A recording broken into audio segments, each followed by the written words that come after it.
जौहर साथियों, मैं प्रवीण डोडियार और आप देख रहे हैं न्यूज़ चैनल आदिवासी की आवाज़। दोस्तों, आज हम आए थे यहाँ पर कुशलगढ़ के छोटी सरवा में। छोटे सरवा के पास में कौन सा गांव है ये? वर्साला। वर्साला करके गांव है। यहाँ पर छोटी सी सभा हो रही है, यहाँ पर राजकुमार जी रोज आने की संभावना जताई जा रही है। और आज राजकुमार जी के वेटिंग में यहाँ पर कुछ लोग यहाँ पर बैठे हुए हैं और कुछ लोग यहाँ पर हैं, इनसे बातचीत करने की कोशिश करेंगे। जौहर, स्वागत दादा हमारे चैनल में। जौहर जौहर भाई जौहर। क्या नाम है आपका? जसवंत सिंह बाबोर। अच्छा, आप यहाँ पर क्यों इकट्ठे हुए हो? हम अभी जो आ रहा है लोकसभा चुनाव को लेकर भारत आदिवासी पार्टी के हमारे प्रत्याशी हैं दादा राजकुमार जी रोत, उनके लिए आज हमने स्वागत एवं कार्यकर्ता मिलन समारोह रखा है। दादा आज कुशलगढ़ विधानसभा के दौरे पे हैं और आज जो ये स्थान है वो घाटा क्षेत्र के खेड़ा धरती के ग्राम पंचायत वर्साला में आयोजित हो रहा है। यहाँ पर भारत आदिवासी पार्टी का कार्यक्रम हो रहा है और जो सदस्यता भी ग्रहण करवाएंगे यहाँ पर, है ना? तो यहाँ पर कौन सी पार्टी का ज़्यादा दबदबा चल रहा है? यहाँ पे वैसे देखे तो पहले कांग्रेस का रहा, पहले जनता दल का था, उसके बाद कांग्रेस का, और अभी कुछ सालों से बीजेपी का धीरे धीरे कहीं न कहीं प्लस हो रहा है। लेकिन उसके बाद से जैसे ही पहले अपने बीटीपी थी, बीटीपी के बाद आदिवासी लोगों के ऊपर अत्याचार हुआ, शोषण हुआ, तो लोग कहीं न कहीं सहमे हुए थे, परेशान थे, समस्याओं का सामना कर रहे थे। तो धीरे धीरे कहीं न कहीं आदिवासी पार्टी बीएपी जो आगाज़ हुआ 10 सितंबर 2023 को, तो इससे कहीं न कहीं इसका अच्छा रिजल्ट जा रहा है। तो लोग कहीं न कहीं हमारे आदिवासी एरिया के जो लोग हैं, जो घाटा क्षेत्र हमारे जो इधर वाला एरिया है बहुत सूखे से ग्रस्त है, और यहाँ पे लोग समय पे ये जो सीजनल लोग रहते हैं, जैसे कि मानसून पे डिपेंड करते हैं, मानसून के बाद कमाने के बाद गर्मी आ जाती है, गर्मी में पानी की दिक्कत होती है तो वो पलायन कर जाते हैं। तो ऐसी इस समस्या को हमेशा के लिए ख़त्म करने वाला अभी तक कोई आया नहीं है। तो इसलिए ये लोग सभी अब ठान लिया है कि भारत आदिवासी पार्टी का दामन थामे और आगे बढ़े। तो आपको क्या लगता है, राजकुमार जी रोत है वो लोकसभा चुनाव में सांसद बन जाते हैं तो क्या पलायन को रोक पाएंगे? बिल्कुल ऐसा कुछ समीकरण अपनाएंगे जो हमेशा इन लोगों की समस्याएं रही है, उनकी केस स्टडी होगी तो कहीं न कहीं ज़रूर इन आदिवासियों का भला होगा। अच्छा, तो अधिक से अधिक यहाँ पर समस्या में देखी जाती है कि पानी की बहुत ज़्यादा समस्या है और सड़क की सुविधा यहाँ पर अवेलेबल नहीं है। तो क्या राजकुमार जी रोत है यहाँ पर अगर जीत जाते हैं तो उनकी समस्या समाधान करने के लिए यहाँ पर आएंगे या फिर वोट लेके चले जाएंगे? नहीं, बिल्कुल हमें भरोसा है दादा। आज वहाँ कम से कम आप देखिए कि 2018 में जब बीटीपी से वो चुनाव लड़े, एमएलए बने, जब कांग्रेस की सरकार बैठी 200 एमएलए थे उसके पास, 200 में से बीटीपी के 2 थे, एक तो सागवाड़ा से राम प्रसाद जी, 84 से राजकुमार जी रोत। उन दोनों ने 200 में से फर्स्ट और सेकंड पर सबसे राजस्थान में टॉप 1 में काम किया है। ये अखबारों ने भी छापा है, अखबार कभी झूठ नहीं बोल सकता, ये आम जनता ने। और उसी काम को देखते हुए इस बार दोबारा बीएपी पार्टी से दादा जीते, पूरे राजस्थान में इतिहास बना दिया और पूरे राजस्थान में हायर वोटों से जीते और सेकंड रहे सबसे। तो ये बड़ी जीत है। ये इसलिए जीत है क्योंकि जनता का दिल जीता और वास्तव में हकीकत में जो धरातल पे काम किया वो आम पब्लिक को पता है और वो दिख रहा है। आपके इलाके से आप लोग कितने वोटिंग दिलवा दोगे राजकुमार जी को? हमारी कोशिश अभी जारी है कि डोर टू डोर वर्क चल रहा है। जैसे ये अभी मिलन समारोह युवाओं का कार्यक्रम रखे हैं, कहीं न कहीं युवाओं को और अदर पार्टी में कार्यकर्ता कहीं न कहीं जो जुड़े हुए हैं उनको भी हम यहाँ लाने की कोशिश कर रहे हैं और वो भी जुड़ रहे हैं, इनकी उत्सुकता दिखा रहे हैं, तो सदस्यता ग्रहण कर रहे हैं। आज भी बहुत सारे जो आपके सामने बैठे हैं, यहाँ जो कार्यक्रम हो रहा है वो पहली बार हो रहा है और दादा का भारत आदिवासी पार्टी के रूप में यहाँ आना हो रहा है, वो पहली बार आगमन हो रहा है। उनके स्वागत के लिए ये आपके सामने सारी भीड़ दिख रही है। अच्छा, यहाँ पर बहुत सारे नेता पहले कांग्रेस के रहे हैं, भाजपा के रहे हैं, बारी बारी से राज करते आ रहे हैं। 60 से 70 साल हो चुके हैं, लेकिन विकास के नाम पर यहाँ पर धब्बा है। क्या राजकुमार जी रोत यहाँ पर विकास करवा पाएंगे? बिल्कुल बेशक करा पाएंगे, क्योंकि देखिए हम देख पा रहे हैं जो विधानसभा जो 2018 में हमने उन्हें वहाँ की जो जनता है 84 की उन्होंने भेजे थे उनको, तो उन्होंने हम देख पा रहे हैं कि 200 विधायकों में भी सेकंड पोजीशन हासिल की है। तो निश्चित रूप से आप वही काम देख करके 84 की जनता ने उन्हें दोबारा और बहुत ही हायर लीड दे करके उनको विधानसभा भेजा है। तो इससे पूरे इस इलाके में ये मैसेज गया है कि यार राजकुमार जी अगर उनकी विधानसभा में इतना अच्छा परफॉर्मेंस करते हैं तो बेशक वो इस लोकसभा क्षेत्र में निश्चित रूप से काम करेंगे और आदिवासियों की आवाज़ जयपुर से सीधी दिल्ली में गूंजेगी। अच्छा, तो अभी आपको पता है यहाँ पर आपके इलाके में शिक्षा का स्तर बहुत ज़्यादा कम है और इसलिए लोग यहाँ पर मजबूर होकर पलायन कर जाते हैं, रोजगार की सुविधा उपलब्ध नहीं हो पाती। तो क्या राजकुमार जी रोज इन मुद्दों पर चर्चा करेंगे? बिल्कुल करेंगे, क्योंकि वो खुद भी एजुकेशन के थ्रू छात्र संघ राजनीति से निकले हुए हैं, है ना। तो उन्होंने सारी जो समस्या हम यहाँ पर फेस कर रहे हैं वो सारी समस्या उन्होंने देखी है, और जो इंसान खुद समस्याओं से लड़ा है उसको याद रहता है कि कहाँ पर कौन सी समस्या आती है। तो बेशक हमें 101% भरोसा है कि वो निश्चित रूप से हमारी इन समस्याओं और एजुकेशन, स्वास्थ्य, शिक्षा, इन सारी चीज़ों पे वो पूरी तरीके से काम करेंगे, बेशक हमें भरोसा है। अभी भारत आदिवासी पार्टी है, उसका राजनीतिक करने का ही उद्देश्य है या फिर वो एक समाज को एक नई दिशा की ओर ले जाने का? बिल्कुल, देखिए, भारत आदिवासी पार्टी है वो समाज की जो रूढ़िवादी प्रथाएं हैं, जो हमारे पुरखों का जो इतिहास था, संस्कृति थी, रूढ़िवादी प्रथाएं थी, उनके अकॉर्डिंग हम पुनर्जीवित कर रहे हैं हमारे इतिहास को, हमारी संस्कृति को, हमारी सभ्यता को। तो उसके अकॉर्डिंग हम ज़रूर कहीं न कहीं, देखिए, अब हम हमारी सभ्यता पे जाएंगे तो कहीं न कहीं हमारा खुद का संरक्षण होगा तो ओबियसली हमारा विकास होगा, उत्थान होगा, आगे बढ़ेंगे, शिक्षा से जुड़ेंगे, विकास होगा। और भी साथी इनसे जानने की कोशिश करेंगे। नमस्ते भैया। नमस्कार सर। क्या नाम है आपका? सुरेश देवदा। कहाँ से आते हो? यहीं ग्राम पंचायत वर्षाला के पड़ोसी ग्राम पंचायत महुड़ा से हूँ और बीसीसी प्रभारी ब्लॉक छोटी सरवा सर। अच्छा, आपने क्या सोच समझकर भारत आदिवासी पार्टी ज्वाइन करी? देखिए, पार्टियां तो पिछले कितने ही सालों से 2 राष्ट्रीय पार्टियां यहाँ पे चल रही। इससे पहले भी जनता दल पार्टी थी और उनसे हमारे जो हमारे वरिष्ठ जो लोग थे उनसे जुड़े हुए थे बाप दादा। लेकिन हमने जो देखा बीच में, हमें पता चला कि इस पार्टियों से जुड़े, लेकिन हमें जो हमारी जो वास्तविक आदिवासियों की समस्या थी, उनका जो उनकी जो खामियाँ थी, इस क्षेत्र में जो विकास था वो नहीं हो पाया। इसलिए जो हमारी जो पार्टी 2018 में भारत आदिवासी पार्टी से जो 2 विधायक जीते, उनका काम देखा और उनकी जो हमारे जो इस आदिवासी समाज के ऊपर जो अन्याय, अत्याचार, शोषण हुआ, तो उन्होंने जो आवाज़ उठाई उसको लेके हमें ये लगा कि ये लड़ाई वास्तविक इस राजनीति करने की नहीं है, व्यवस्था परिवर्तन की लड़ाई है। और इन लोगों ने हमेशा हमारे से जो फ्री का राशन हो, चाहे कोई अन्य मुद्दों पे इन्होंने वोट मांगे, लेकिन शिक्षा, स्वास्थ्य, रोजगार के नाम पर इन्होंने कभी हमारे से वोट नहीं मांगे। तो ये जो हमारी जो लड़ाई है वो स्वाभिमान की लड़ाई है, व्यवस्था परिवर्तन की लड़ाई है। तो अभी यहाँ पर 2 बार रमीला खड़िया हैं, वो लगातार विधायक रहे हैं, तो क्या उन्होंने यहाँ पर विकास नहीं करवाया? देखिए, ये जो हमारी जनता है ये बहुत बोली है, उनके पति का बहुत मतलब संघर्ष रहा और उसको देखते हुए यहाँ लोगों ने उनको एक दया के भाव से वोट दिया और उनके सहानुभूति के कारण वो जीते और एमएलए बन के जयपुर के अंदर गए। लेकिन देखा जाए तो हमने कभी नहीं देखा कि इस क्षेत्र के लिए उन्होंने कभी आवाज़ उठाई, ये हमने आज तक नहीं देखा। लेकिन फिर दोबारा भी फिर उन्होंने चुनाव लड़ा और वही धारणा रही और लोगों ने फिर उन्हें एक बार फिर वोट किया और हमें भी जो सफलता मिलनी थी उसमें हमारी कुछ खामियां रही, जिसे हम पूरा वोट बैंक हासिल नहीं कर पाए। लेकिन जो हमारा अभी जो पेपर वर्क है और उसके माध्यम से हम जो हमारी पार्टी की जो नई रणनीति उसके साथ चलेंगे तो हमें ज़रूर कामयाबी हासिल करेंगे।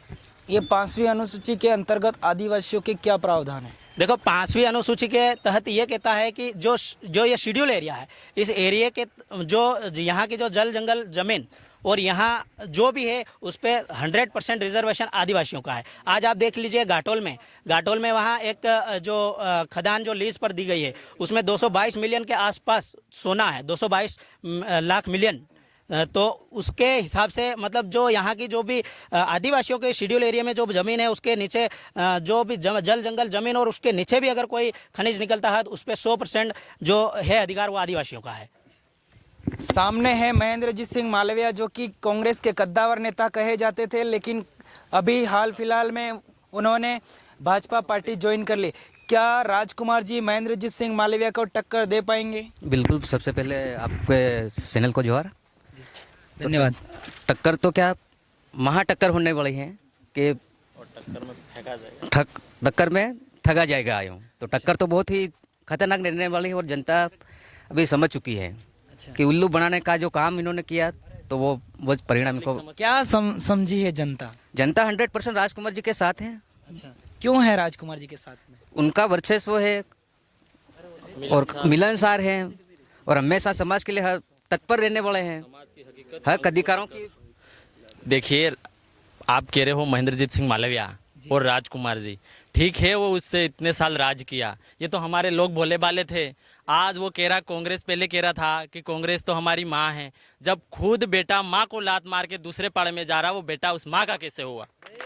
और अभी वो कह रहा है मैं राम के नाम से वोट लूंगा, मतलब धर्म के नाम से, लेकिन राजकुमार जी के सामने कुछ नहीं फेंका जाएगा, ये मेरा चैलेंज है।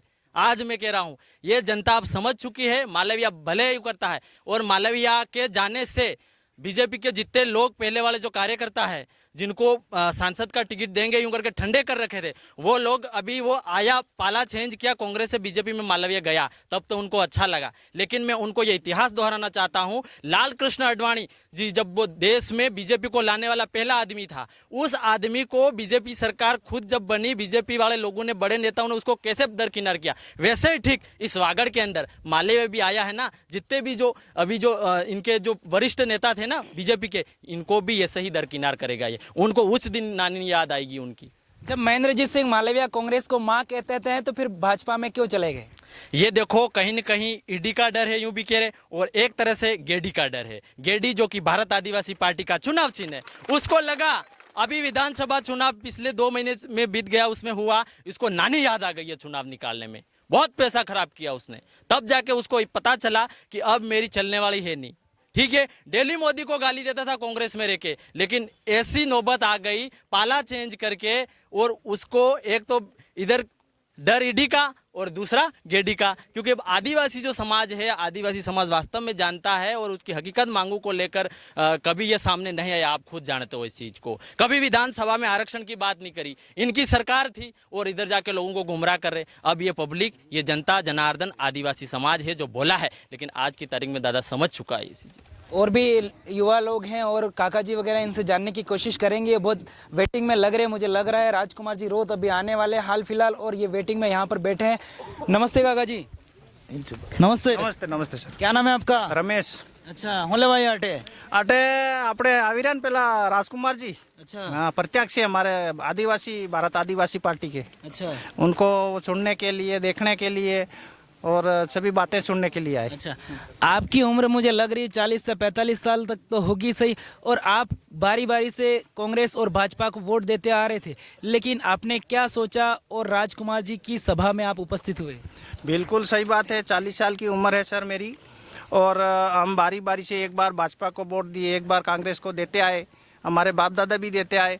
बाकी यहाँ से जीत के गए, आदिवासियों के बारे में एक भी शब्द नहीं बोले। अच्छा। आगे जाके बिल्कुल एक ही शब्द नहीं बोले। अच्छा। हाँ, इसीलिए ये जो हमारे नौजवान अभी मेरे से पीछे के छोरे जो कम उम्र वाले अभी संविधान को पढ़ने लग गए, पहले थोड़े कम पढ़े लिखे थे इसलिए वोट देते आए, अब पढ़े लिखे हो गए, संविधान को जानने लगे। और ये जो राजकुमार जी है, अच्छा काम वहाँ पे डूंगरपुर में, सोरांसी में अच्छा विकास किया, उसको देखते हुए हमको सभी को लगा, देख रहे मोबाइल में, टीवी पे देखते हैं, सबको लगा अच्छा आदमी है, तो फिर हमने सभी ने मिल के उनको चुने, और हम जिताएंगे, निश्चित रूप से जिताएंगे। ये कितने वोट दिला दोगे आप इधर आपके एरिया से? हमारे एरिया से हमको ऐसा लग रहा, रुपये में से 12 आनी वोट उसको दिलाएंगे, और 4 आनी वोट है जो कांग्रेस बीजेपी के पास में जाएंगे। और भी है, इनसे जानने की कोशिश करेंगे। नमस्ते काका जी। नमस्ते। શું નામ है તમારું? पीमो। अच्छा, હું લેવા આટે? इमो देखवाया मीटिंग देख ला, देखा हूँ करा, बैठा बैठा जाइन સાંભળી લા। अच्छा हैं हाँ, સર તમારે ઉંમર તો 70-80 સાલ ની થઈ રહી है ને, भाजपा कांग्रेस ने તમે વોટ આલતા આવ્યા ને, એમાં આવી है भारत आदिवासी पार्टी, तो તમે भारत आदिवासी पार्टी ની સભામાં બેઠા, શું કારણ? ये जेवा बड़ा बड़ा नेता वोट लेता गया ना, माने विश्वास देता गया ना, कूदी कूदी बाजू जाता रहा। है ते हमारे ते वहाँ कोई भी सरकार आवे तो हमारे ते सहयोग सीए हमारे विनी व्यवस्था करा, वोट दांगा अभी अभी ते हमारे विश्वास देने कूदी गया, ते वहाँ मुझे उलन छुले पड़ी गया है। तो हमारे तो वोट कहीं नहीं पार्टी आवे, आपने तो आदमी ने देखा, काम देखा, इसको वोट देना है। अच्छा हाँ, तो हाजने वाला तमो दारू अधवारीक लेता हुए कि नहीं लेता हुए ने, हाथ में बेटा बेटा तमार का काका बात करता हुए कणी पार्टी ने वोट आला एम के वदरे? बस हमारे तो यो भाई इन्हें सुपर तैयारी है, एम बाती करे बस इमोज करा, अभी तो सब गया बना ने, आपने तो अहीं वोट देना है। अच्छा हाँ, आदिवासी को। और भी है यहाँ पर, इनसे जानने की कोशिश करेंगे। नमस्ते भैया। नमस्ते। क्या नाम है आपका? सुनील अच्छा, हों लवा या अटे? से भारत आदिवासी की बैठक है, अच्छा, इस कारण यहाँ चर्चा हुई कि सब मिला हुआ कि आपको इसको राजकुमार विरोध को अच्छा, बुलायो है। हाँ। हमको सबको मिल के इसको वोटिंग करेंगे, इसको जिताएंगे, इसको 10 जना माही इसको वोटिंग 8 वोटिंग ज़्यादा मिलेगा इसको। 8-10 माह से 8 ऋषि का एक कांग्रेस बीजेपी को एक और भी है, इनसे जानने की कोशिश करेंगे हम। नमस्ते भैया, नमस्ते। क्या नाम है आपका? हाँ, मोहनलाल सिंगार। अच्छा, यहाँ पर अभी राजकुमार जी रोत आने वाले हैं और कांग्रेस भाजपा है जो कि बारी बारी से राज करती आई है, लेकिन यहाँ पर मुझे युवाओं में उत्साह देखने को मिल रहा है जो कि भारत आदिवासी पार्टी को चाह रहा है। क्या कारण है इसका? मीडिया मेरे से सवाल क्या करना चाहती है? जी, भारत आदिवासी पार्टी की सभा में क्यों उपस्थित हुए हैं? हम इसलिए इकट्ठे हुए हैं जी, कि ये जो रोड दिख रहा है तो ये रोड दिखाने के लिए नहीं है, उसके ऊपर चलने के लिए तैयार हैं। जी, तो ये लोग जब इकट्ठे हुए हैं जी, तो इसलिए इकट्ठे हुए हैं कि इसको निकालने के लिए। जी, और किसको निकालने के लिए? जब राजकुमार रोध जी हमारे अंदर में बसा हुआ है और हमेशा बसता ही रहेगा। क्या कारण है इसका? उसका कारण ये है कि उसका काम और वर्क और उसके जो काम करने की टेक्निक बहुत खतरनाक है। और वो ना तो कभी किसी को अमीर और गरीब ना देखता और हमेशा जनता और समाज के साथ में खड़ा रह के काम करता है। ये सब आपने कहाँ से देखा कि राजकुमार जी हैं जो कि भेदभाव नहीं करते हैं और अमीर गरीब को नहीं देखते हैं? वो तो दिल छलकता है, दिल छलकता है। दिल से आवाज आई आपके? बिल्कुल मेरे अंदर आती है। अच्छा, अच्छा, कहना चाहते हैं कि सबको अगर सामान लेके चलता है तो वो इंसान सबके अंदर में आता है। और मैं इतना भी चैलेंज आपको मीडिया के तरफ से दे देता हूँ, 1 वोट से जीतेगा या 1000 वोट से जीतेगा, लेकिन जीतेगा राजकुमार रोध ही। और भी साथी हैं, इनसे जानने की कोशिश करेंगे। यहाँ पर बहुत सारे युवा लोग हैं जो कि मुझे लगता है कि यहाँ पर ये वेटिंग कर रहे हैं राजकुमार जी का। नमस्ते भाई साहब। नमस्ते। क्या नाम है आपका? ईश्वरलाल रोध। अच्छा, यहाँ पर भारत आदिवासी पार्टी है जो कि क्या सोच समझकर भारत आदिवासी पार्टी लोग ज्वाइन कर रहे हैं और वोट देने के लिए सोच रहे हैं? धरातली मुद्दे। अच्छा, क्या धरातली आपके इलाके में कौन से धरातली ऐसे मुद्दे हैं जो कि कांग्रेस और भाजपा नहीं करवा पाई हैं 70 साल में? जैसे कि 2018 चुनाव के बाद से राजकुमार जी जीत के गए विधानसभा में, तो सोशल मीडिया के माध्यम से भी लोग देख रहे हैं कि उन्होंने कौन कौन से मुद्दे उठाए।